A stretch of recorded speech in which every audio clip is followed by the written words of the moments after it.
नमस्कार साथियों। हमारा जो टॉपिक चल रहा था वह था मूल अधिकार अर्थात फंडामेंटल राइट्स। इसके बारे में हमने देखा था। हमारा जो पहला मूल अधिकार था वह था क्षमता का अधिकार। क्षमता के अधिकार में हमने अनुच्छेद 14 और अनुच्छेद 15 की चर्चा की थी। आज करते हैं अनुच्छेद 16 की चर्चा करते हैं। चलिए, अनुच्छेद 16 में कहा गया है कि लोक नियोजन के विषय में अवसर की क्षमता। अनुच्छेद 16 में कहा गया है लोक नियोजन के विषय में अवसर की क्षमता।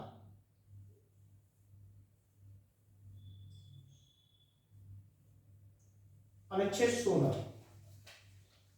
16 में कहा गया है लोक नियोजन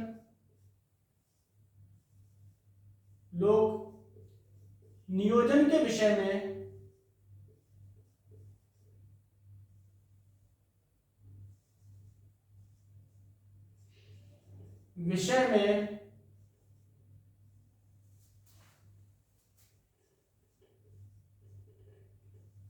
अवसर की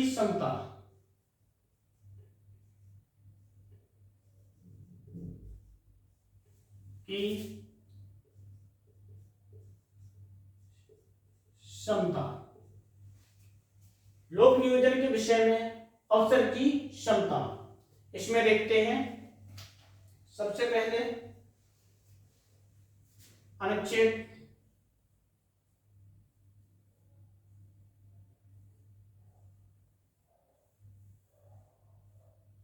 16(1)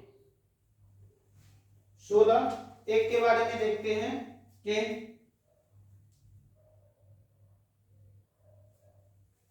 लोक नियोजन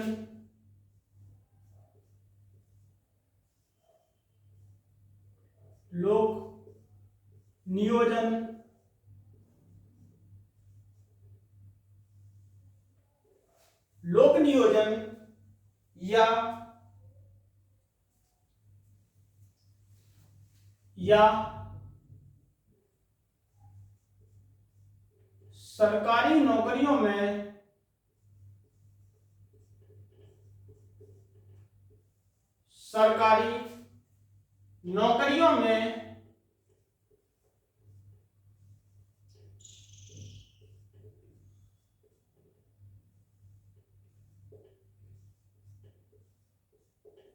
लोक नियोजन या सरकारी नौकरियों में सभी को समान अवसर प्राप्त होगा। सभी को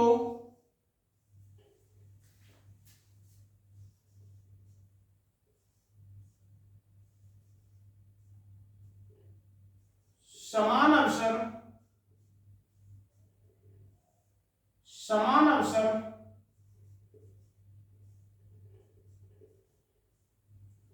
प्राप्त होगा।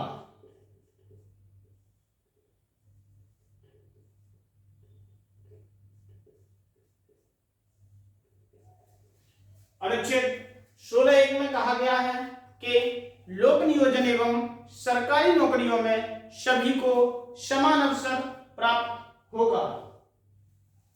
अगला देखते हैं इसमें कि अनुच्छेद 16(2)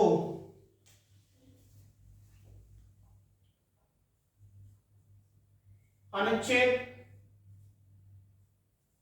16(2) इसमें देखते हैं कि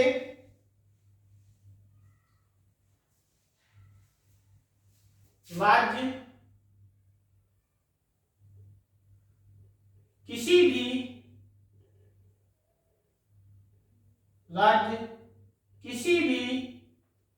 व्यक्ति के साथ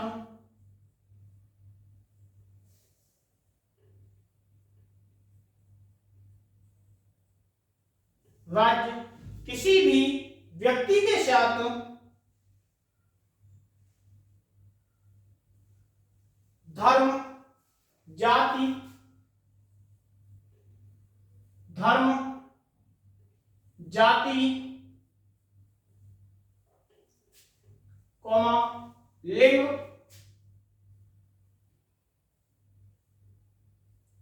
धर्म, जाति, लिंग या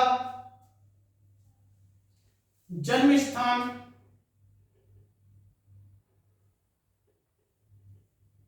जन्म स्थान के आधार पर या जन्म स्थान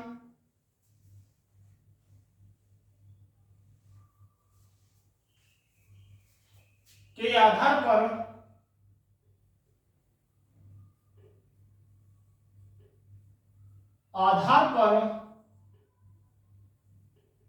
लोक नियोजन,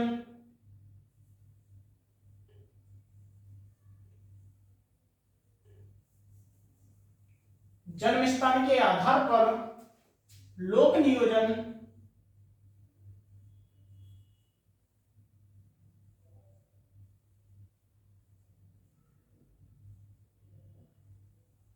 लोक नियोजन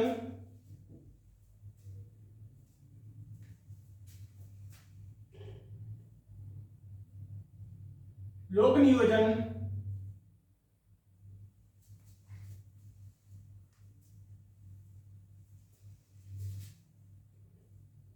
के मामले में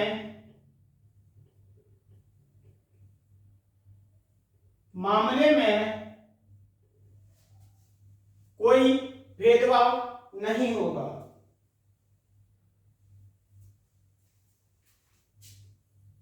कोई भेदभाव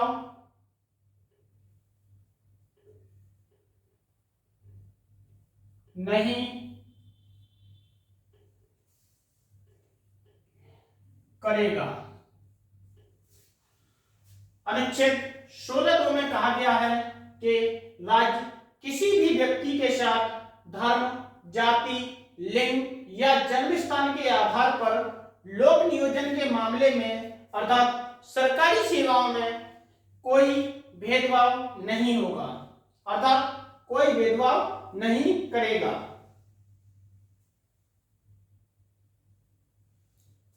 इसके बाद आता है अनुच्छेद 16(3)। अनुच्छेद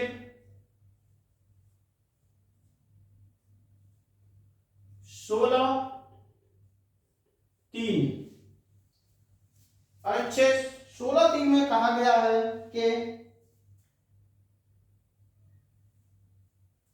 संसद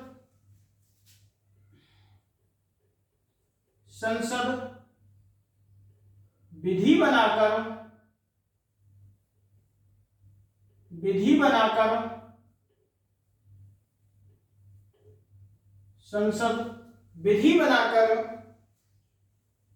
लोक नियोजन के मामले में विधि बनाकर लोक नियोजन के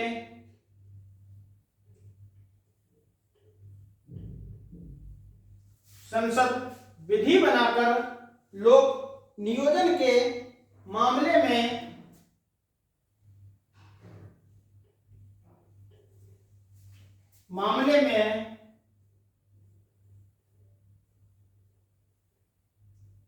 निवास के आधार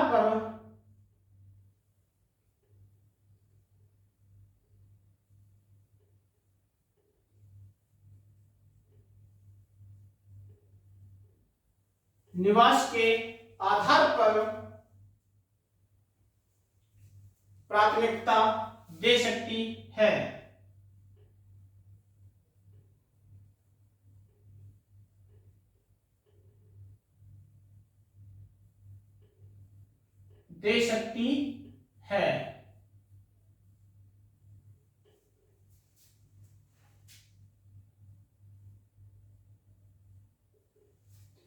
अनुच्छेद 16(3) में कहा गया है कि संसद विधि बनाकर अर्थात संसद के द्वारा कानून बनाकर लोक नियोजन के मामले में निवास के आधार पे अर्थात जो मूल निवासी होता है उसके आधार पर प्राथमिकता दे सकती है।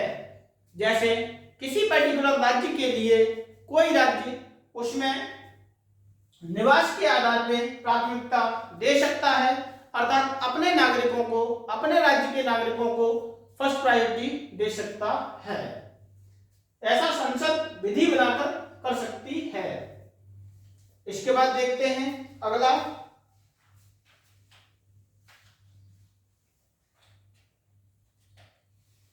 अनुच्छेद 16(4).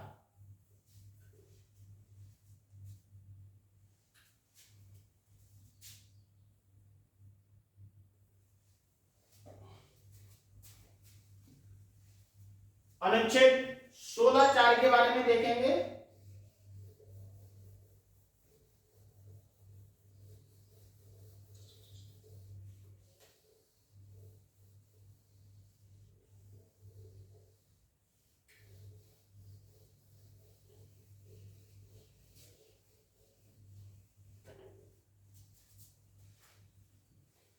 अनुच्छेद 16(4).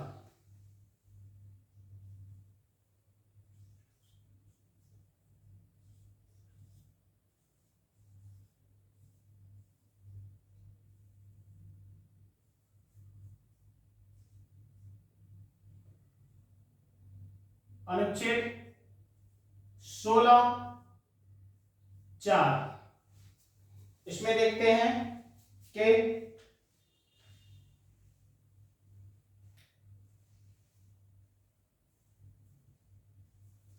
राज्य सामाजिक एवं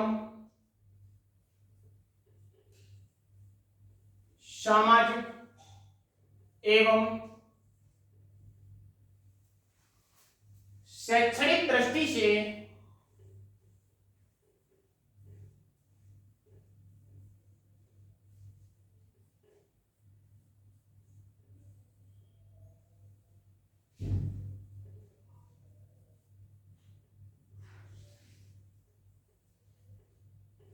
राज्य सामाजिक एवं शैक्षणिक दृष्टि से पिछड़े हुए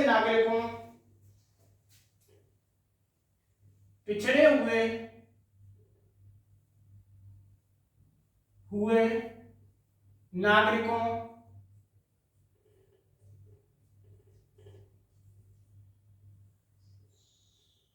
राज्य सामाजिक एवं शैक्षिक दृष्टि से पिछड़े हुए नागरिकों तथा अनुसूचित जाति एवं तथा अनुसूचित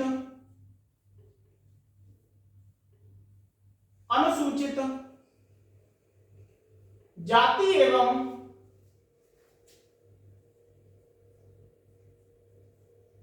जनजाति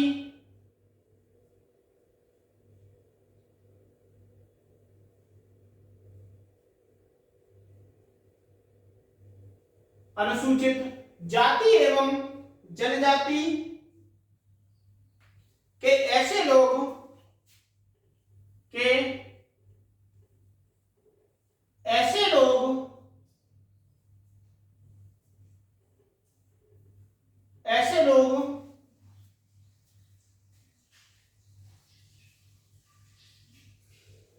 जिनका लोक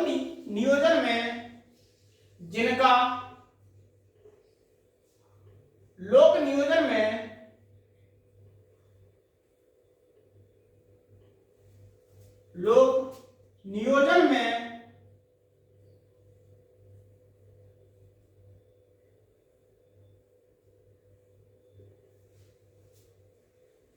पर्याप्त प्रतिनिधित्व नहीं हुआ है, पर्याप्त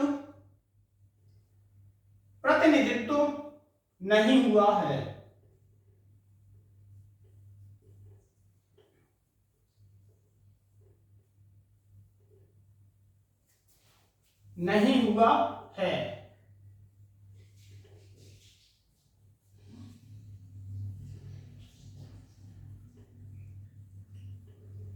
राज्य सामाजिक एवं शैक्षणिक दृष्टि से पिछड़े हुए नागरिकों तथा अनुसूचित जाति एवं जनजाति के ऐसे लोग जिनका लोक नियोजन में पर्याप्त प्रतिनिधित्व नहीं हुआ है, उनके लिए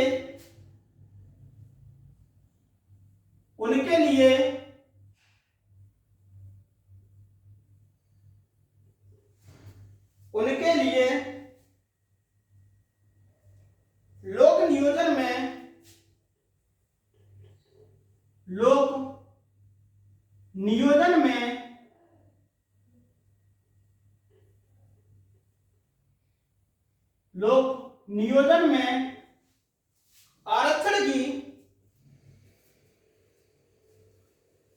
नियोजन में आरक्षण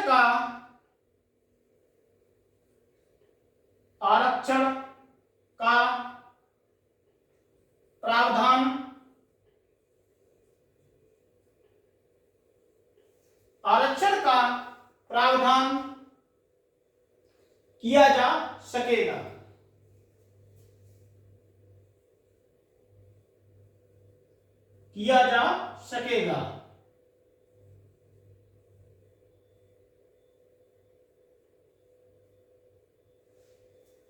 अनुच्छेद 16(4) में कहा गया है कि राज्य सामाजिक एवं शैक्षणिक दृष्टि से पिछड़े हुए नागरिकों तथा अनुसूचित जाति एवं जनजाति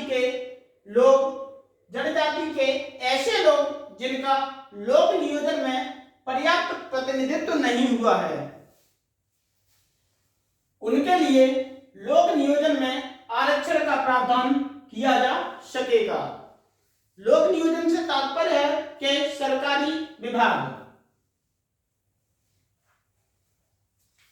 इसमें देखते हैं कि एक नोट पॉइंट में लिखते हैं,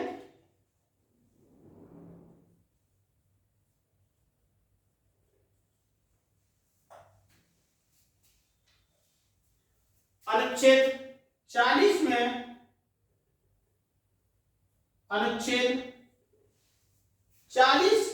में यह उल्लेखित है कि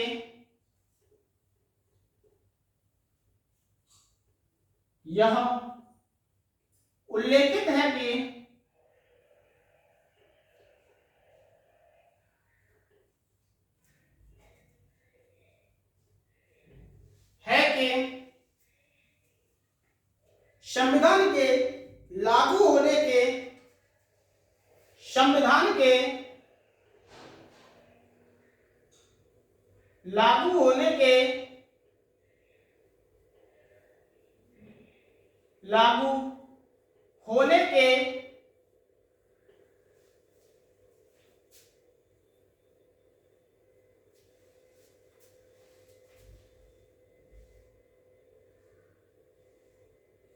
5 वर्ष के भीतर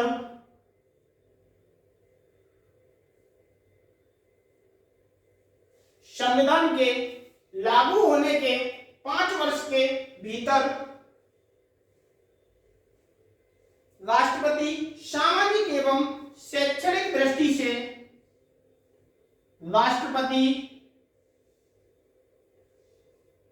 सामाजिक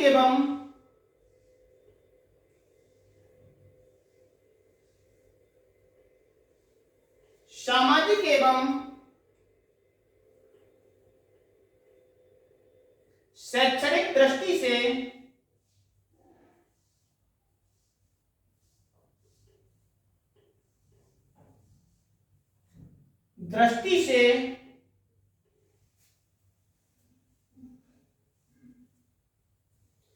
पिछड़े हुए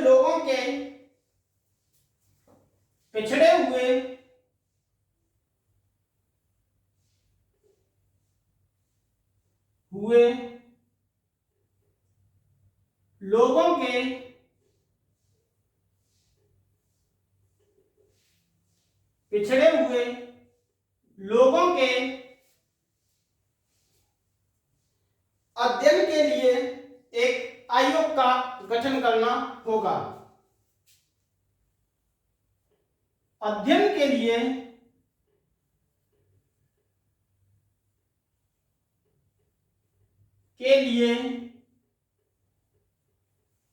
एक आयोग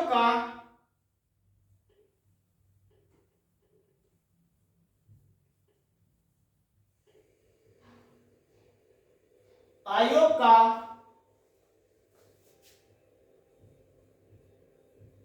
गठन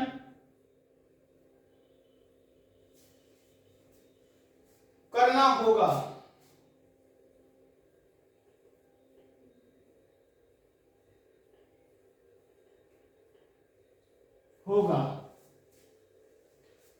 अनुच्छेद 40 में यह उल्लेख किया गया है कि संविधान लागू होने के 5 वर्ष के भीतर राष्ट्रपति सामाजिक एवं शैक्षणिक दृष्टि से पिछड़े हुए लोगों के अध्ययन के लिए एक आयोग का गठन करेगा। इसमें कहा गया था अनुच्छेद 16(4) में कि राज्य सामाजिक एवं शैक्षणिक दृष्टि से पिछड़े हुए नागरिकों तथा अनुसूचित जाति एवं जनजाति के ऐसे लोग जिनका लोक नियोजन में पर्याप्त प्रतिनिधित्व नहीं हुआ है, उनके लिए लोक नियोजन में आरक्षण का प्रावधान किया जा सकेगा।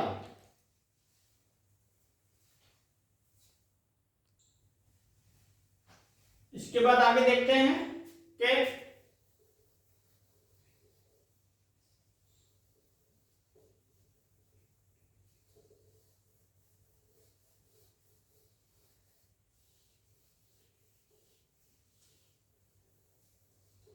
नोट में हमने देखा था कि अनुच्छेद 40 में यह उल्लेख है कि संविधान लागू होने के 5 वर्ष के भीतर राष्ट्रपति सामाजिक एवं शैक्षणिक दृष्टि से पिछड़े हुए लोगों के अध्ययन के लिए एक आयोग का गठन करेगा।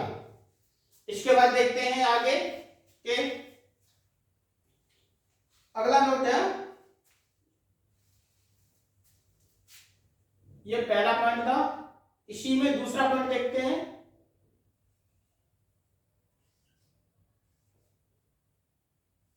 दूसरा पॉइंट,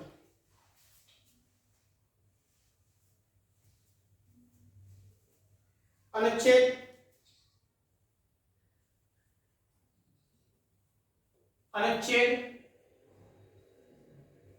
340 के आधार पर अनुच्छेद 340 के आधार पर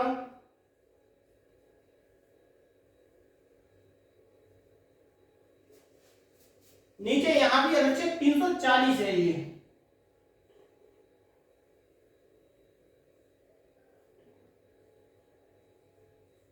अनुच्छेद 340। अगला पॉइंट हमने देखा कि अनुच्छेद 340 के आधार पर 1953 में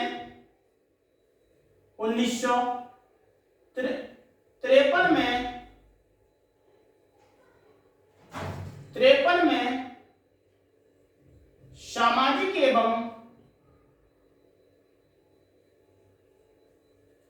1953 में सामाजिक एवं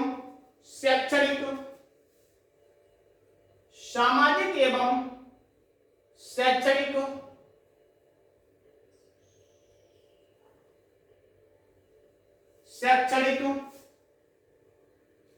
दृष्टि से पिछड़े हुए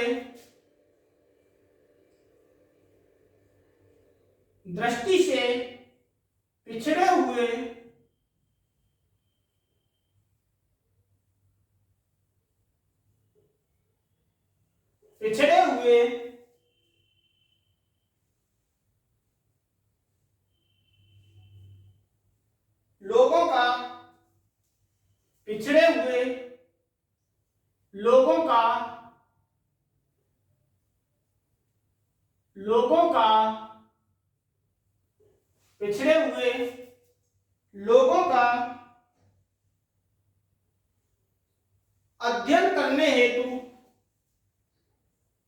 अध्ययन करने हेतु करने हेतु पिछड़े हुए लोगों का अध्ययन करने हेतु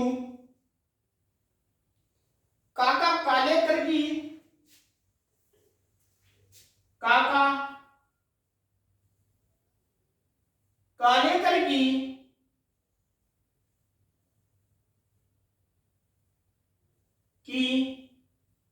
अध्यक्षता में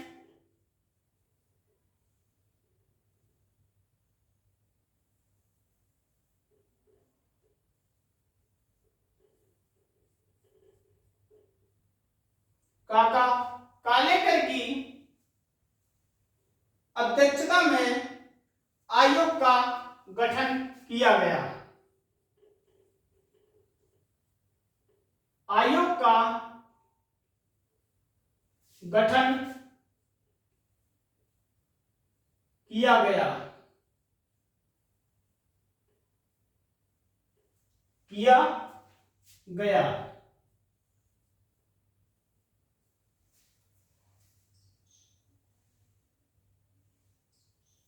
1955 में 1955 में इसने अर्थात इस आयोग ने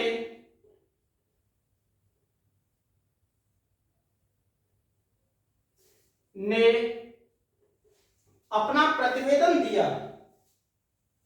इस आयोग ने अपना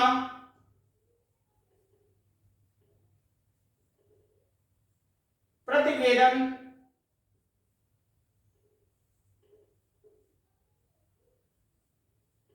अर्थात रिपोर्ट दी।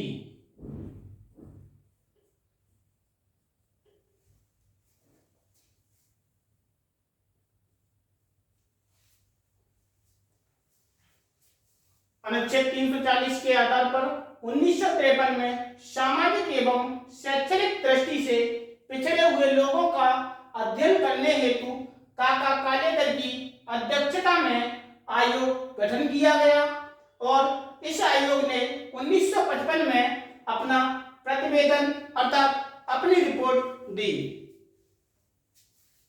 इसमें देखा था हमने इससे पहले पॉइंट में कि अनुच्छेद 340 में उल्लेख किया गया कि संविधान लागू होने के 5 वर्ष के भीतर राष्ट्रपति सामाजिक एवं शैक्षणिक दृष्टि से पिछड़े हुए लोगों के अध्ययन के लिए एक आयोग का गठन करेगा।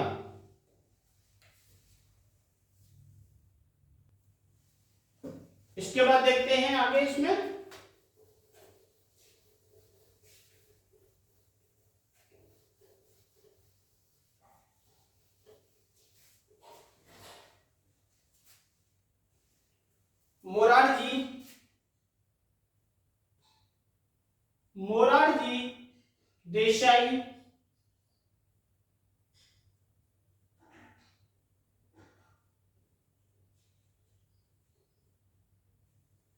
मोरारजी देसाई की सरकार द्वारा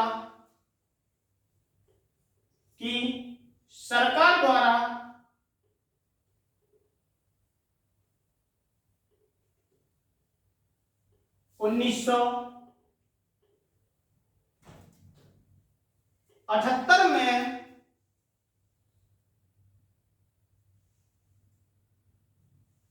बीपी मंडल की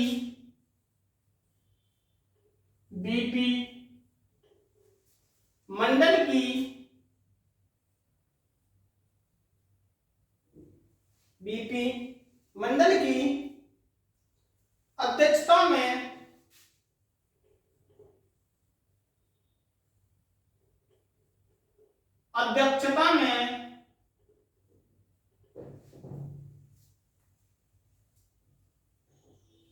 एक मंडल आयोग का गठन किया गया। एक मंडल आयोग का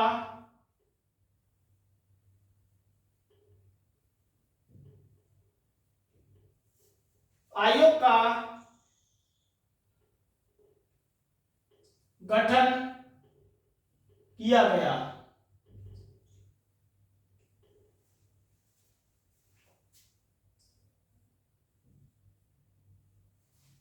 एक मंडल आयोग का गठन किया गया।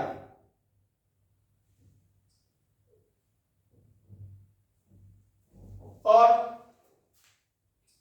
तथा 1980 में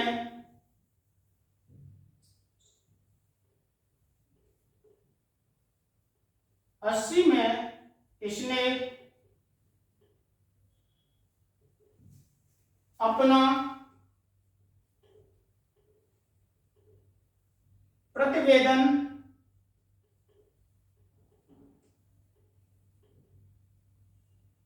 दिया।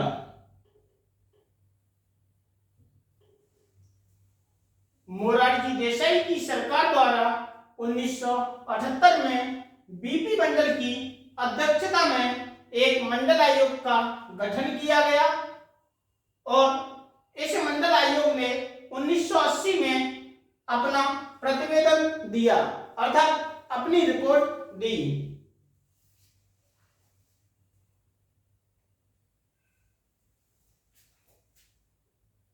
अगला पॉइंट देखते हैं इसमें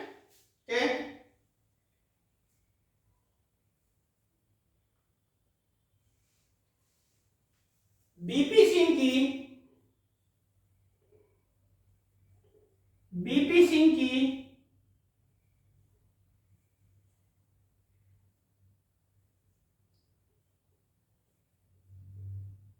बीपी सिंह की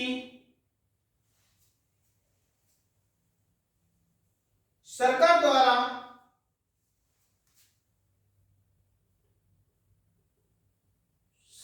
द्वारा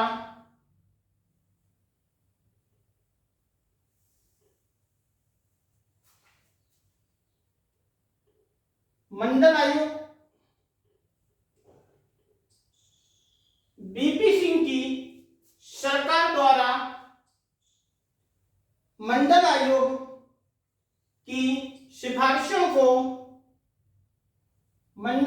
की सिफारिशों को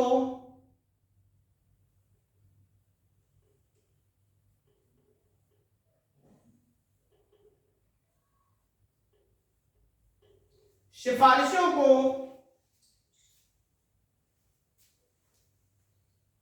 1990 में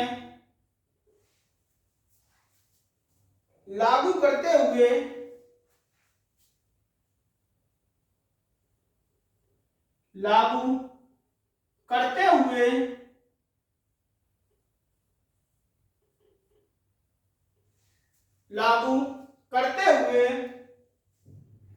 पिछड़े वर्ग को आरक्षण दिया गया। पिछड़े वर्ग को आरक्षण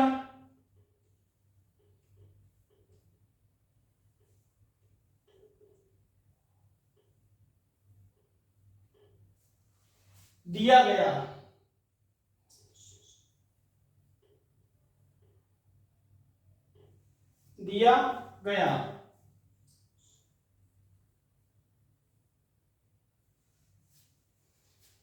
बीपी सिंह की सरकार द्वारा मंडल आयोग की सिफारिशों को 1990 में लागू करते हुए पिछड़े वर्ग को आरक्षण दिया गया, अर्थात पिछड़े वर्ग को आरक्षण दे दिया गया।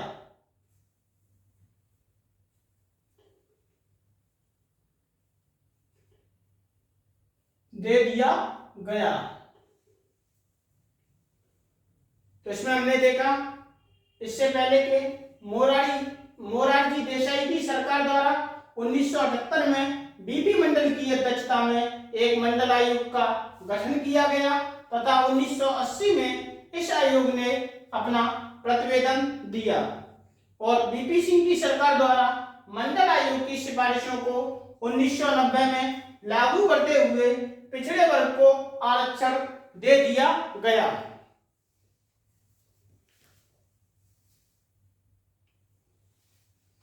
इसके बाद देखते हैं आगे।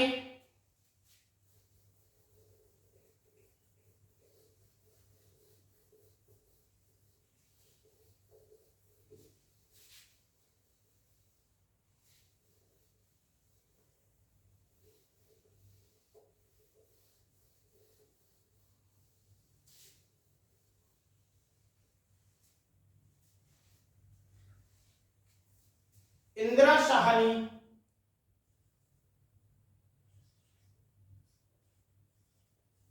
इंदिरा साहनी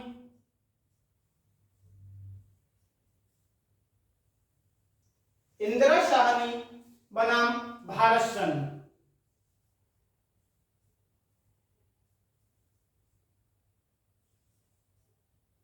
भारत संघ।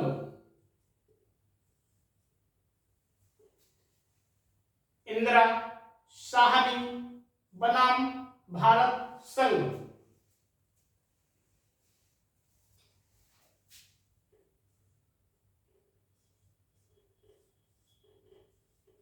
मंडलवाद।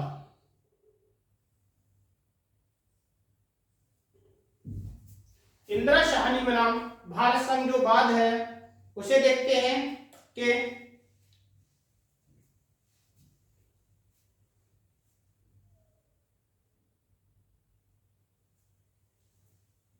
इस मामले में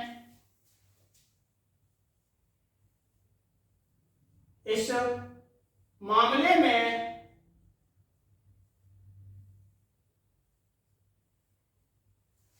इस मामले में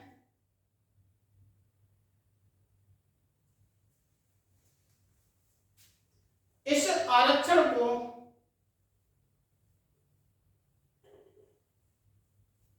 इंदिरा साहनी बनाम भारत संघ मामले में मंडलवाद मामले में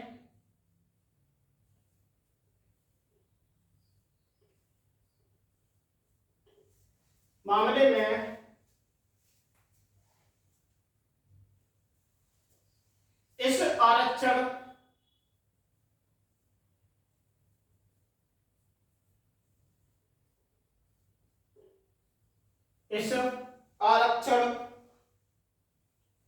को चुनौती दी गई। इस आरक्षण को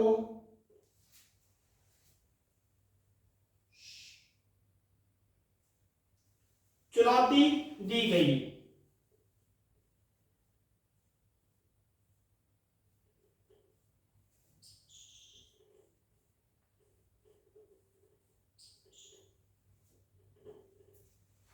इंदिरा साहनी बनाम भारत संघ मामले में इस आरक्षण को अर्थात जो ये बीपी सिंह द्वारा जो आरक्षण दिया गया था उस आरक्षण को चुनौती दी गई। 16 नवंबर 1992 को इस मामले में 16 नवंबर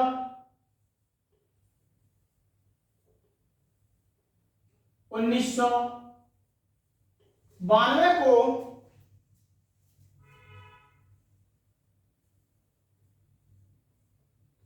इस मामले में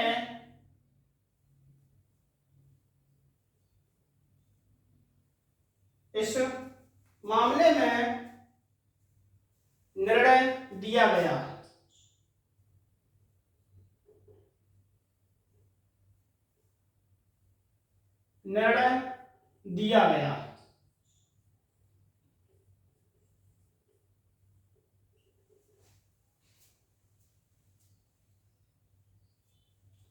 अब जो निर्णय दिया गया उसे देखते हैं। यह इंदिरा साहनी बनाम भारत संघ अर्थात मंडलवाद। इस मामले में जो मामला था उसमें इस आरक्षण को अर्थात तो बीपी सिंह द्वारा जो आरक्षण लागू किया गया था उस आरक्षण को चुनौती दी गई और 16 नवंबर 1992 को इस मामले में निर्णय दिया गया। देखते हैं इसमें कौन कौन से निर्णय दिए गए।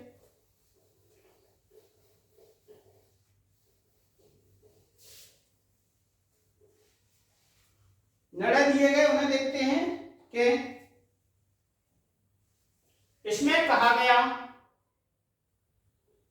के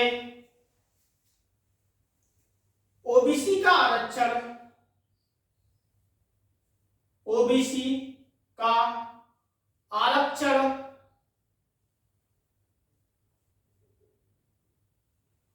ओबीसी का आरक्षण संवैधानिक है।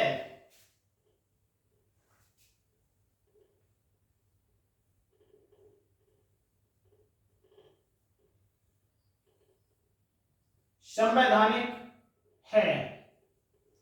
इंदिरा साहनी बनाम भारत संघ मामले में इसमें जो निर्णय दिया गया था उसमें कहा गया कि ओबीसी का आरक्षण संवैधानिक है, क्योंकि ओबीसी का आरक्षण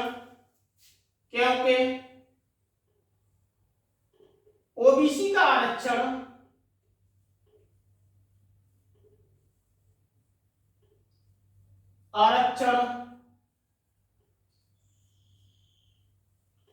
सामाजिक एवं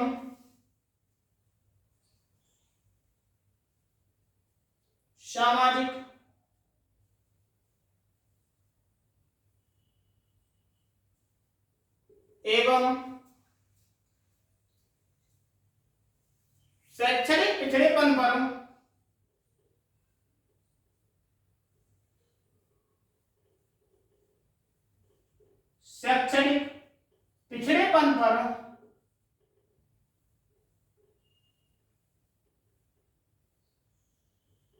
आधारित है।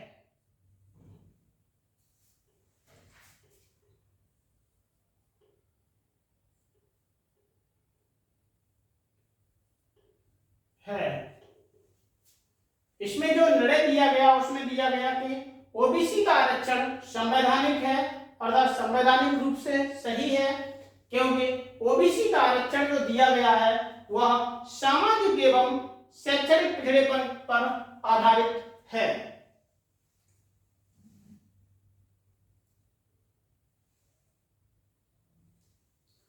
और इसी में कहा गया दूसरा पॉइंट कि सामान्य वर्ग को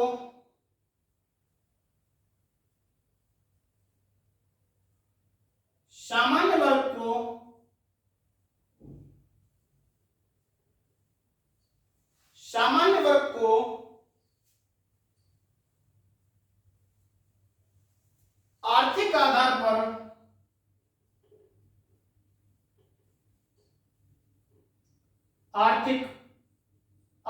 पर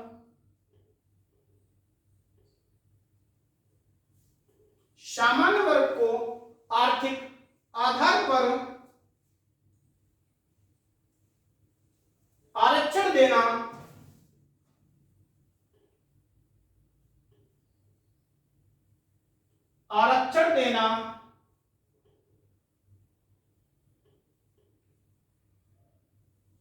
गैर संवैधानिक है। गैर संवैधानिक है।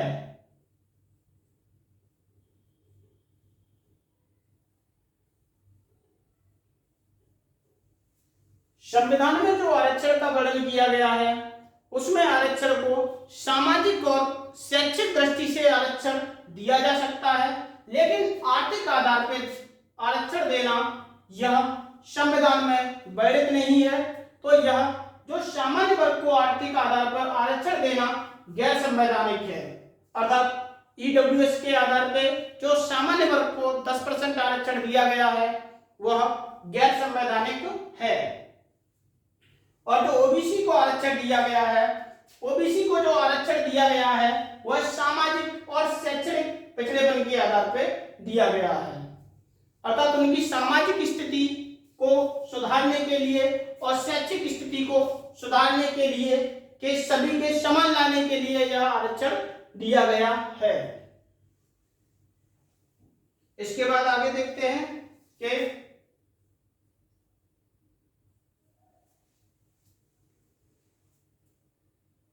पदोन्नति में कोई आरक्षण नहीं होगा।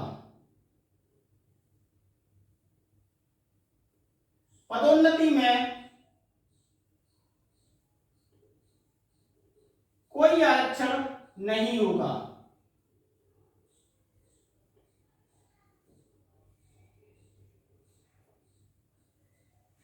पदोन्नति में कोई आरक्षण नहीं होगा।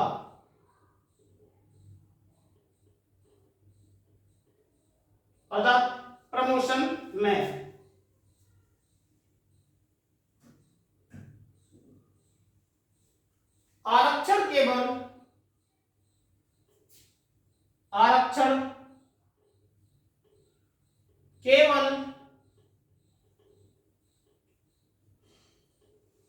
आरक्षण केवल नियुक्ति के लिए है।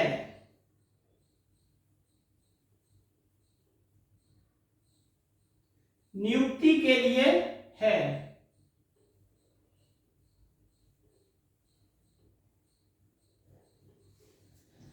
पदोन्नति में कोई आरक्षण नहीं होगा।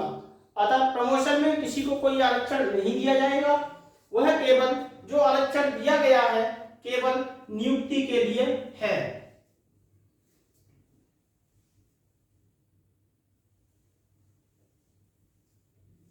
आरक्षण की अधिकतम सीमा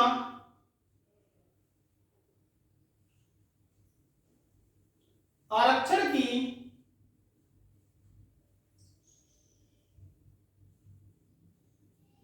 अधिकतम सीमा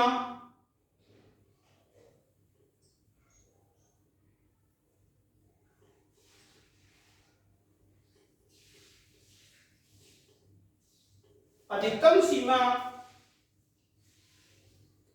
50% होगी।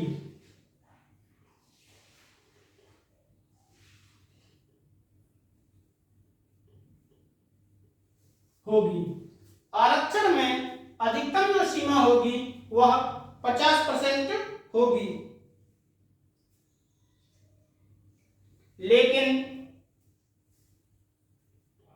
लेकिन विशेष परिस्थितियों में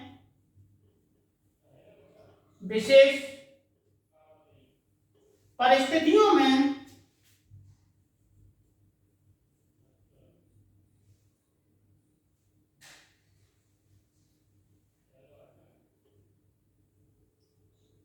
विशेष परिस्थितियों में इसे बढ़ाया जा सकता है।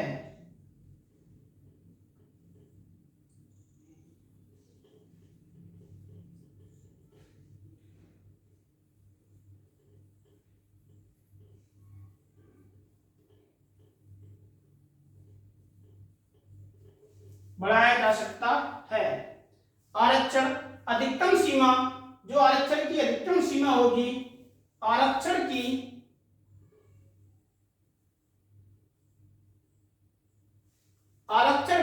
अधिकतम सीमा 50% होगी। लेकिन विशेष परिस्थितियों में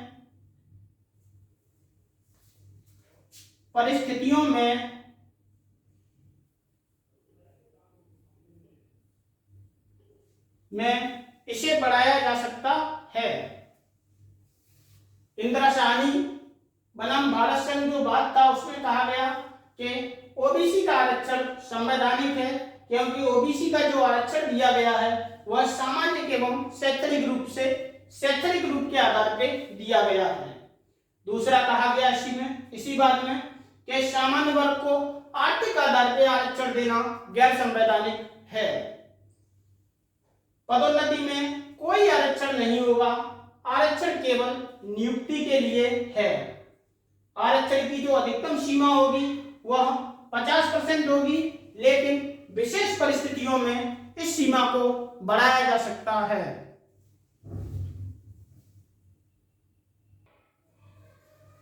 इसी में अगला पॉइंट है कि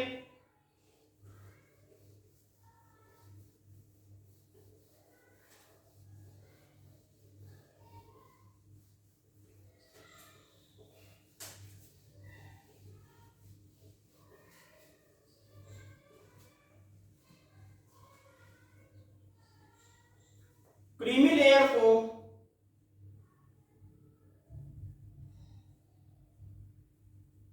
क्रीमी लेयर को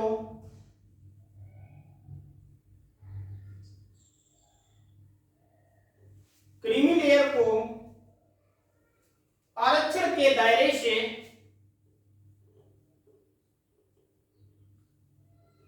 आरक्षण के दायरे से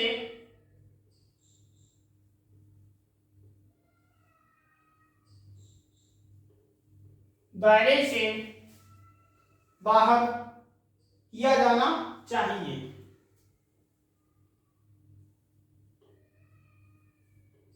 बाहर किया जाना चाहिए।